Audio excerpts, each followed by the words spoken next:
Niwapongeze pia kwa matumizi mazuri, makini na yenye uwazi wa rasilimali fedha zinazotumwa kutoka makao makuu ya jeshi kwa kutumia mfumo wa force account. Vile vile niwahimize wahusika wote wa ujenzi huu ikiwemo wahandisi, maafisa wa manunuzi, wasimamizi na wadau mbalimbali kuhakikisha kuwa kazi hii inaendelea kufanyika kwa ubora wa hali ya juu na inakamilika kwa muda uliopangwa kwa kuzingatia thamani halisi ya fedha za umma, yani value for money. Kamwe tusiruhusu ubadhirifu na uzembe wa aina yote katika manunuzi na matumizi yetu. Pamoja na yote, nisisitize umuhimu kuhakikisha uimara wa majengo na usalama wake. Sije kawa baada ya miaka mitano tukaanza kuona cracks kwenye majengo yetu.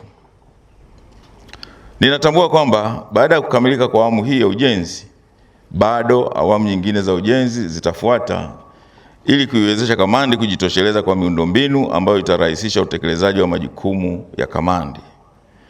Ninaelekeza kuendelea kufanyika mipango na pesa kutengwa ili kukamilisha miundombinu hiyo. Kwa kufanya hivyo, tutaiweka kamandi katika hali ya utendaji na utayari wake muda wote na kuwezesha kutekeleza majukumu yake kama ilivyokusudiwa.